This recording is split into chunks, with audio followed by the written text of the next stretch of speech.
What's going on? Boys, thanks to our patrons and Fiverr customers, subscribe to our Patreon free for behind the scenes stuff. Arm yourselves, life stuff. I don't know what to title this video, and I'm in a bit of a bad state. Maybe we will just cycle through topics and see what happens. We're in the middle of the whatever era, so it should be fine. The world has been crazy for a long time now. The world has probably been crazy forever.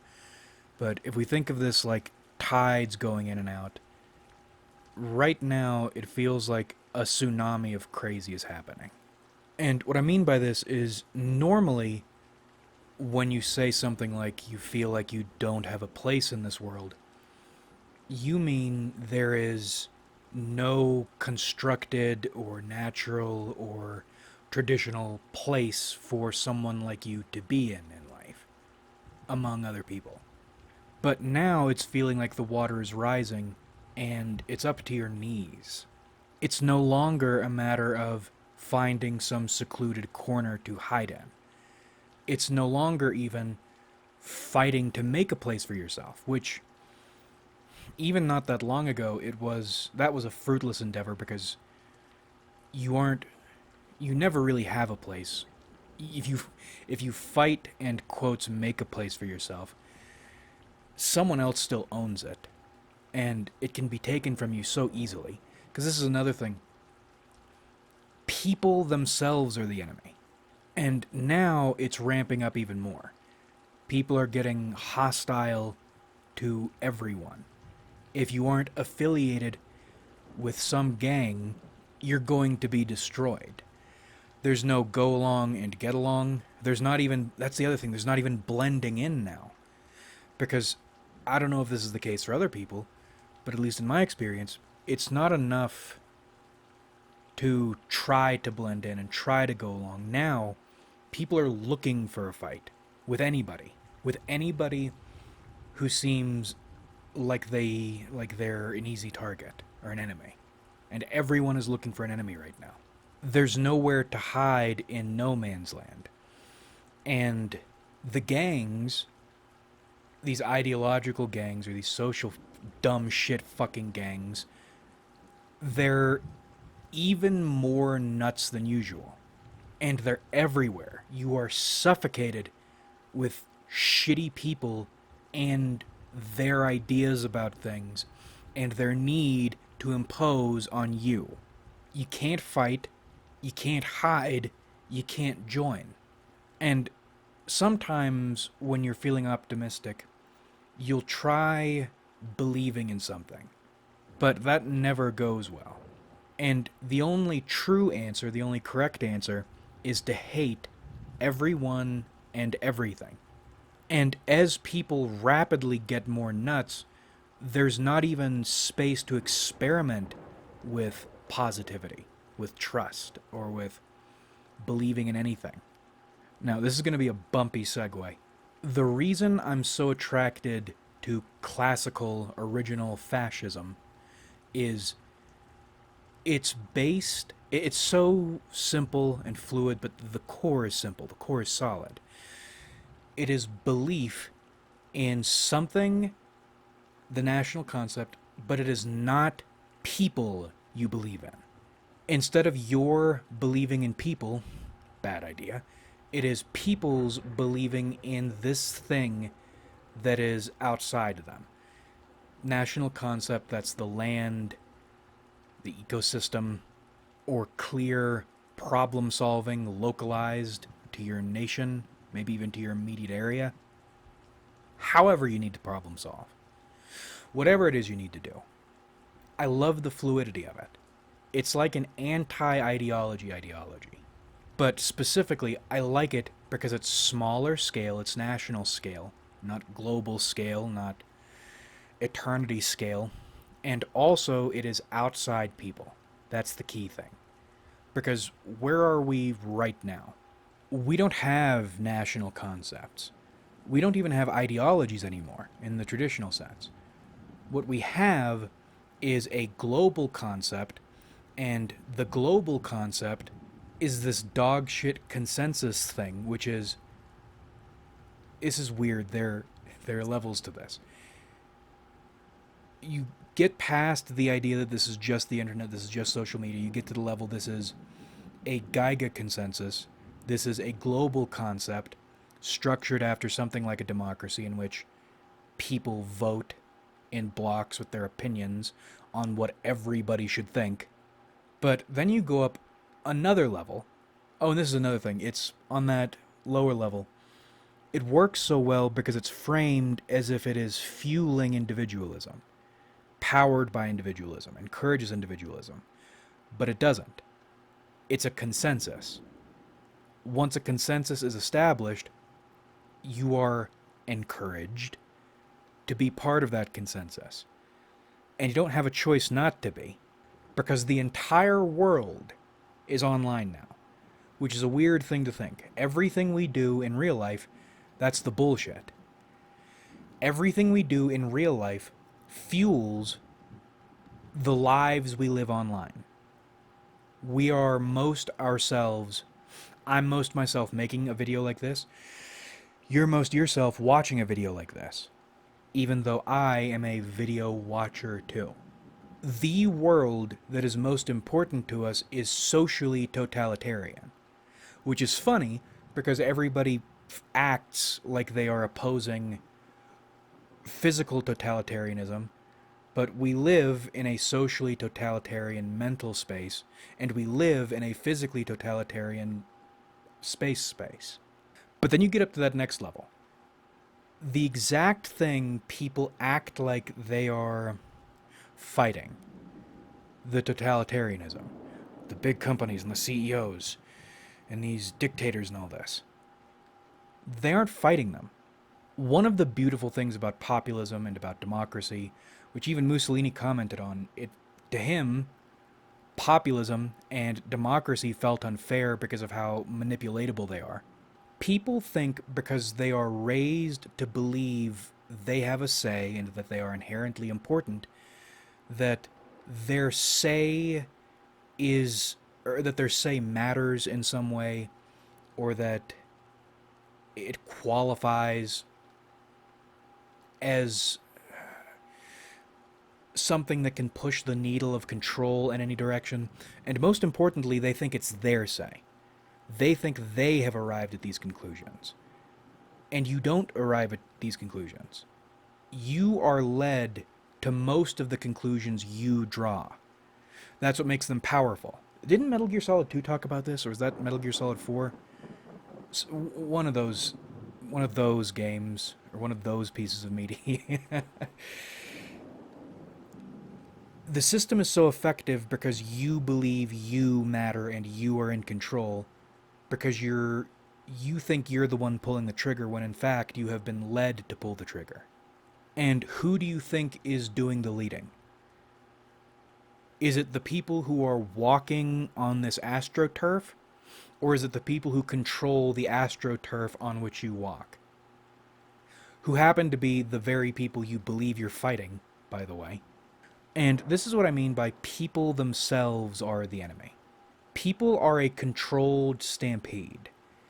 They're riled up into a stampede, and they think they are, while they're running, they're going to trample over the people who herd them like cattle, when in fact, the only people they trample over are the cows, and you're still cows if you aren't stampeding, are the cows who managed somehow not to be part of this grand stampede. You're stomped out. The controller's resistance is crushed by the mob they're controlling and the mob that thinks they are fighting the controllers. And it's getting worse. And I think the rise of they-them culture is a fine example of this. Paperclip culture too, but they're all the same thing. It's always the same thing. Have you noticed the way they-thems have mostly taken over? And it doesn't appear to be this top-down enforced thing anymore. It feels homegrown, as if they-them culture, and I'm not using the term queer culture, there's enough of a small distinction there, but we'll get to that. I have some thoughts on that too. For now, they them culture. They are controlling pop culture right now, but it feels like a bottom up thing this time around, not a top down thing. But it's not a bottom up thing. As we just established, this is, in fact, a top down thing, made to look like a bottom up thing. And you know this is the case because you're unable to challenge them. You are. Everyone acts like you're not allowed to criticize Israel or criticize Jews. We've already established that's a farce. You're encouraged to criticize Israel and Jews. They thems are criticizing Israel and Jews. That doesn't make you suspicious at all, by the way, when this countercultural war for truth thing, you are sharing sides with people who hate you, with people who represent most of the things you hate, that are antagonistic to your little existence. Suspect. And this is where it gets tricky, so maybe we'll cover some smaller topics before we jump into this larger one. In the same way, I don't think racism is an on-off switch. It's a lot more specific. Queerness isn't an on-off switch either. I'm done trying to be an ally. I still think there's value in this gender shit, but lately it has... the juice, the knowledge juice, has not been worth the squeeze. Especially, and this is what I mean by not an on-off switch, much more specific. Trans women are rotten, down to the core. And I was thinking about this, because I don't swear things off, usually, without a fair amount of thought. Trans men, a very small selection of them, have something valuable. There's something there with them that is not entirely dread. But see, the thing is, they are so few, and as this entire situation deteriorates, gender research gets lower and lower on the hierarchy of shit you need to care about. And I think for now, I'm done with all of it. Trans women are weird and malicious and fucking nuts. And trans men, most of them are they-thems wearing different clothes. They might as well be they-thems, and a lot of them are they-thems is the thing. Then there are some who are as fucking nuts as the trans women are, and then there are very, very small, select few who are cool, know how to be cool, are interesting, stand to offer research that is valuable. But they're so few, and that knowledge is so not important right now, especially in the face of everything else. Just flip the switch. And that's why exceptions are important. On the whole, I'm not the biggest India fan. However, in the event you meet a cool, useful Indian, all you do is write out an exception slip. And it's all good. And then you get all the good of this individual and none of the bad of the horror group he or she is part of. No more groups. Hate groups. Completely hate groups. Individuals only. And it's funny, because as this situation gets worse, the more... This is hard to explain. Well, it's not hard to explain. The less important so many things become, and the more important specific things become. And if you want to do group shit, we've still had mostly positive and productive researchy experiences with lesbians. Same with gay dudes, though they're more here or there. But all this shit got me thinking about gender again. Because even though that is fading into the background as more important things come up, it's still a fascination of mine. I realized gender isn't strictly a set of chains, or it's a set of chains only if you're ignorant of gender. You don't know about the brainwashing versus the biology at the bottom. And also, if you aren't you don't aspire to anything, which is funny because gender is usually framed as this thing that is supposed to prevent people from aspiring to things. People today act like this androgyny or this perfect union of masculine and feminine, that's what you should be striving for, which is androgyny, which is neither. And that's not the case. Gender is an achievement. You aren't forced to be a man, for example. You fall short of manhood. If you don't meet or surpass your gender quota, you aren't trapped in manhood, you're cast out of manhood or cast out of womanhood, down into androgyny. Androgyny is at the bottom, not at the top. Androgynous is what you would describe a baby as. And you're androgynous because you failed to meet either set of responsibilities. Now, I'm not going through the entire rant, but men are designed or evolved toward one set of responsibilities, women evolved toward another set of responsibilities. But what's most important are the responsibilities which are outside people, which is why you can meet actually masculine women, actually feminine men, because even though they are men or women, it's about which responsibilities you choose, which responsibilities you fill, and how able you are to fulfill them, with starting buffs and genetic biological assumptions on either side. But at your core, you're still a seed that is built to move in one direction or the other. And if you fail to meet those responsibilities, you fall down into androgyny. Babies are in androgyny because they're too young to deal with these grand responsibilities. They're expected to rise into their genders. It's an achievement.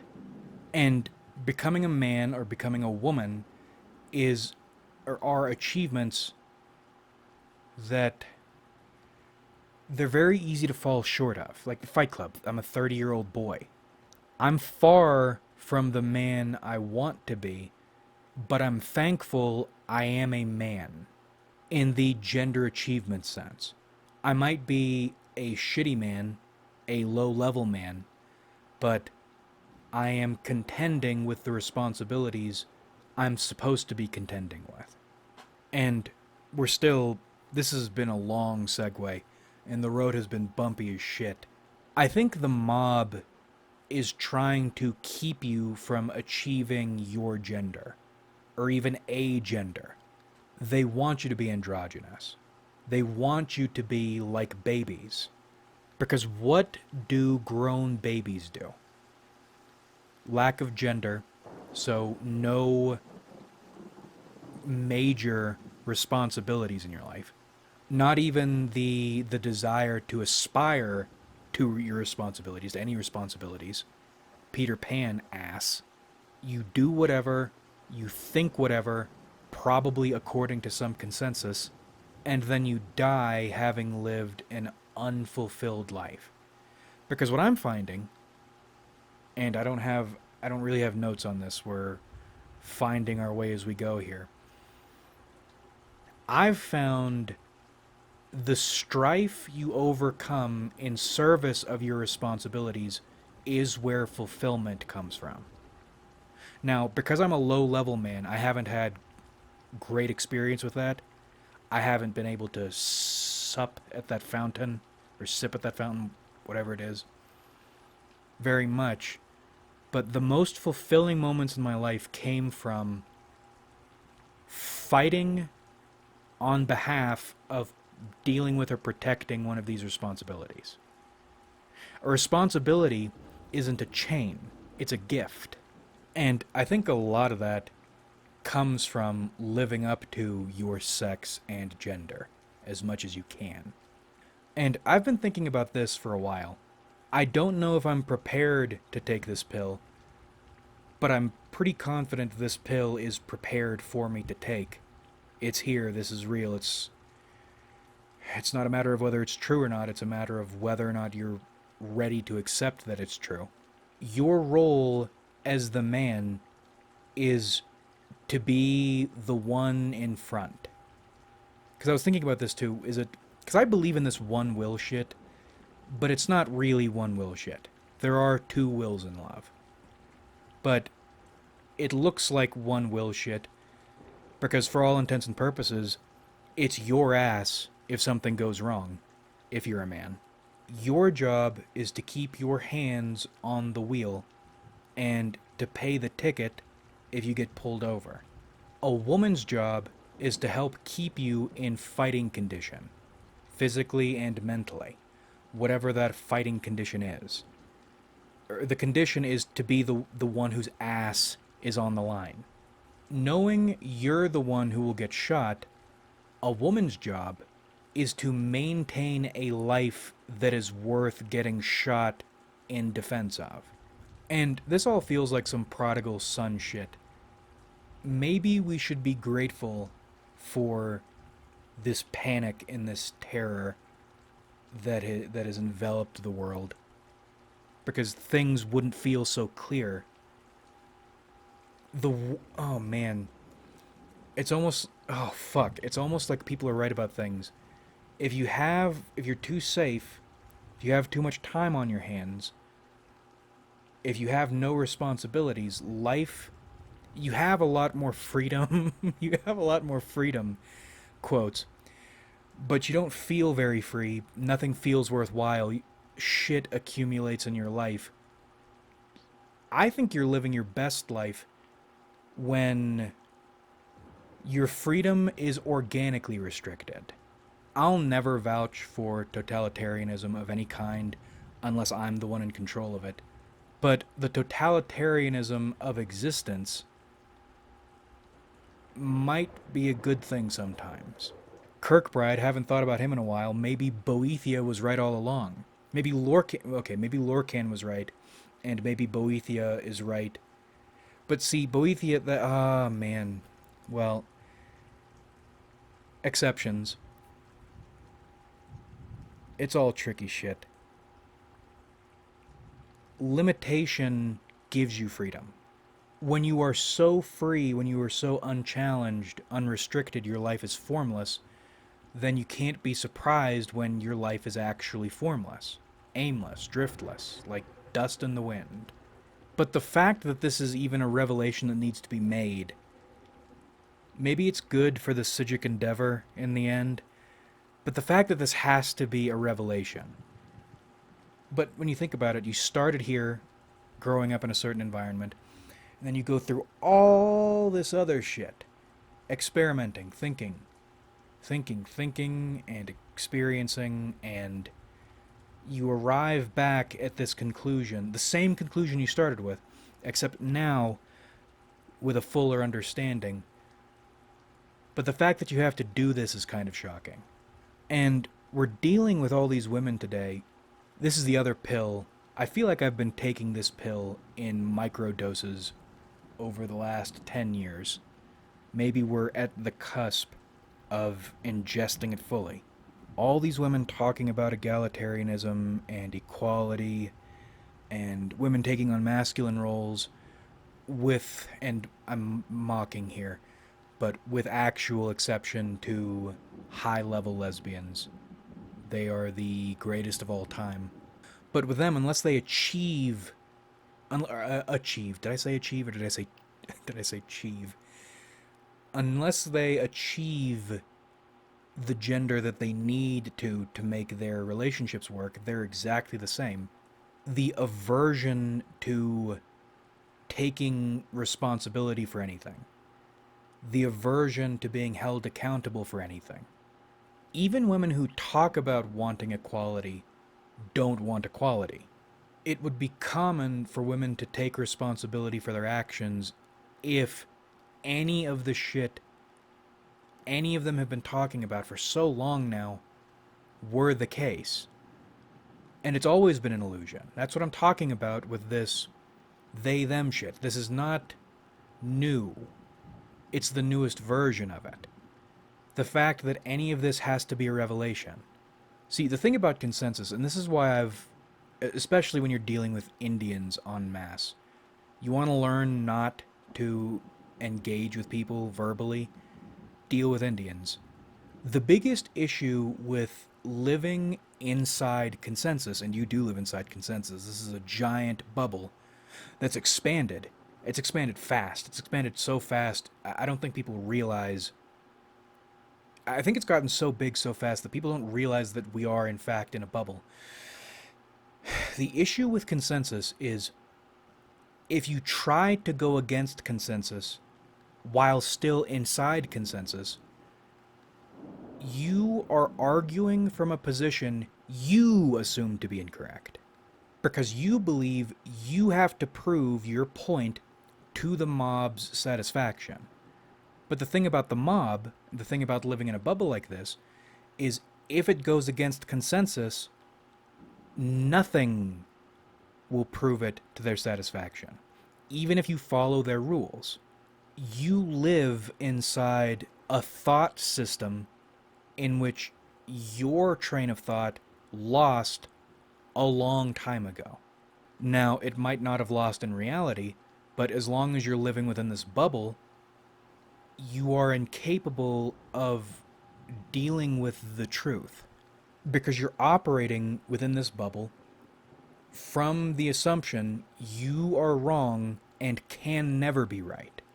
I think we'll title the video Gender is an Achievement, but part of me really wants to title this video Men Are Men and Women Are Women. I'm sure that'll go over well. I'm sure this video will go over well, whatever it's titled. Thankfully, we're still doing whatever core, so we've gotten through what would have been maybe 3 videos if we broke them up. Let's get into 2 more. Some more thoughts on the attention vortex women, the coquettes, the fragrant smoke women. This sort of woman that has blown up. Do you know why I think they do what they do? I've been thinking about love too. I think love is a mutually selfish thing. Because all that matters, all that you need for love is for you to want someone bad and to be wanted bad. That is it. Mutual bad wanting. Because you are so greedy for this other person, you don't care what you're providing them or what you have to offer them. All you know is that you are consumed with wanting them. And the inverse is true. This is when love happens. The other person is so greedy for you, they don't care what they have to offer. All they know is they want you. But because this is mutual, clearly you both have something the other wants bad. And then, in this funny twist, your basic fundamental selfishness on both sides becomes selflessness for your partner, which is where the gender comes from in the first place. What do you have to do to keep getting the thing you want bad? For men, it is shaping up and being willing to take a bullet. For women, it is cultivating and safeguarding. Love gets complicated, but at its base, I think it's very simple. It's an evolutionary trick that manipulates fundamentally selfish beings into being hyper selfless, using their selfishness. Very clever. Very good trick by existence. But what's a characteristic of these attention vortex women? They don't really desire anyone. What they desire is to be desired. They don't care about possessing another person because it's inconceivable to them to want anyone more than they should be wanted. Because to want someone bad is to put your wanting them over yourself. And this sort of woman can't do that. This sort of woman wants to inflate the value of her gold, which is her will, which derives its power from her vagina, until it all rusts out in this cascade failure. And that's a brutal thing to say, but I think that is what's happening. The example I used recently while working this out was Elijah in Dead Money, in the gold. It's more important for these women to have the gold, even though they'll never use it for anything until it's too late. But by then it will be too late. Than it is to live a life. And normally I'm big on analogs because I live in a bubble and I feel like women have to be coddled and accommodated. And I think there is an analog, but you don't see it right now. At least not widely. Not as widely as you see this sort of woman I'm talking about. The analog would be the man who takes the woman's cultivation, who takes her safeguarding, and then doesn't take the bullet if the bullet ends up coming. And that is a thing, and you do see it. They're called deadbeats.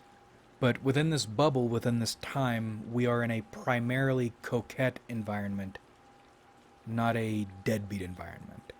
Shiftless dudes who never take responsibility for anything. Equally disgusting. But these coquette women are very similar. Because the other example I used, something I've noticed about these sorts of women is they do want dudes. At their cores, they are women. But what they want in this typically parasitic fashion, deadbeats and coquettes, is they want the benefits of a king without needing to fulfill the responsibilities of a queen. That's what they want. I was trying to think of a good way to say this. They want to be pamperedly assaulted. They want you to shove their will into the passenger seat and then do simp shit, which is psychotic. It is the peak of no responsibility. And then they always wonder why their lives are so unfulfilling. Do something. Don't turn 30 and walk around with the mind of a little girl, because you're not going to be able to do that forever. And I'm not saying this is a promise. I'm saying this as a warning. You might still have enough time to unfuck yourself, but you do that by taking responsibility for something, by choosing to rise to your occasion. Now, I don't think most of these women will, but I've been thinking about this thought cabinet shit, and I think that's how you unfuck that problem. By undertaking the Sijic endeavor. By embracing the limitations that you think are limitations, and they suck sometimes, but when you're in them, you feel your freest, you feel your best. I think there was something else I wanted to talk about, but I think I'm done. And it's funny, because this is the video I care about, whereas the MMA video, which was 6 minutes, a literally nothing video. You make videos sometimes, and you know which ones are going to do well, which ones are going to do poorly. That was supposed to be one of the most nothing of the nothingest videos. And that one blew up, kinda. Or at least more than videos usually do. And that's funny. That's really, really funny. And a bunch of these sons of bitches subscribed. Maybe it happened for a reason. Maybe the ones that subscribe, some of them will watch this video and most will leave. But others will stay, and they can become the teachers of the flying column we will one day develop. The universe pulled that shit to make the development of this channel's militant sector a little bit smoother when it comes to that. But this is the video I care about, meaning this video will get no views. This video will get restricted in some fashion. This video will probably get hung up in the processing, which is the new "you sure you want to do that, pal?" thing YouTube likes doing. Man, this is all so, it's comedy how demoralizing this shit is.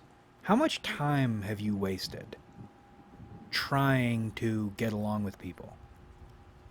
Trying to explore what they think as if what they think is actually a thought, not a tool designed to eradicate your soul.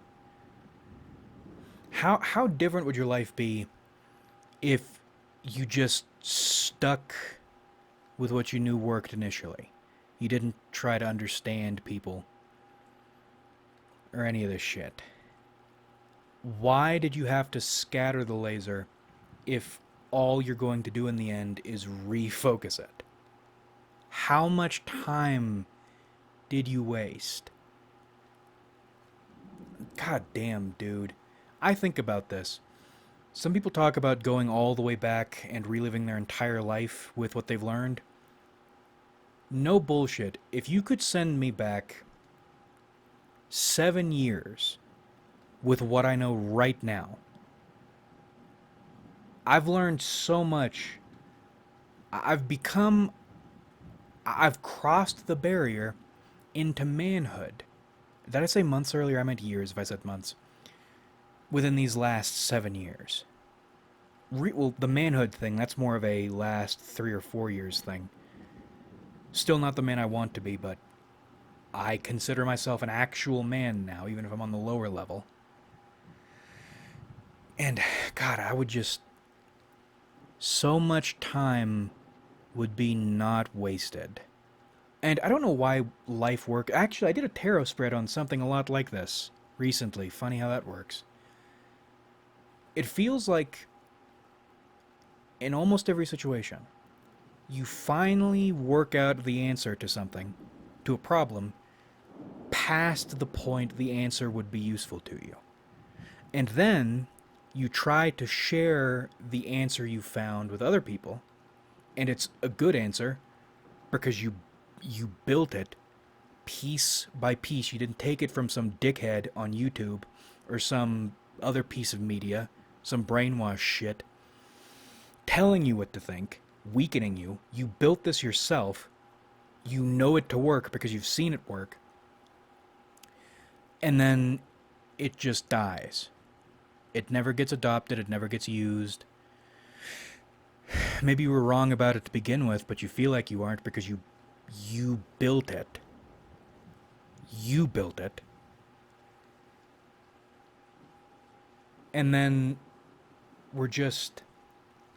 All we're doing is being cliche and overly sentimental right now. It's hot. It is so hot right now. And I'm in a bit of a state. I'm having hot flashes. My heart. I ate some chili dogs earlier. I ate some rotten fucking chili dogs earlier. And I feel like there is I feel like there's a cholesterol cocoon around my heart. I'm stinking. My ass smelled like a concession stand earlier. I'm benching 130 with dumbbells, which is not close to my bench PR, but with dumbbells, it's weird. The range of motion, you go so much lower, and then you have to get yourself into position, but it feels good. I've noticed a habit of mine. When I'm failing to apprehend a bigger concept, or I can't explain why a pattern I see exists, in explaining myself, instead of trying to explain this thing that I can't explain, I default to listing out facts I do know, which to me makes a lot of sense, but to other people, they don't understand what I'm doing or why I'm doing it. I think we will cut it here. Like if you enjoyed, subscribe if you haven't.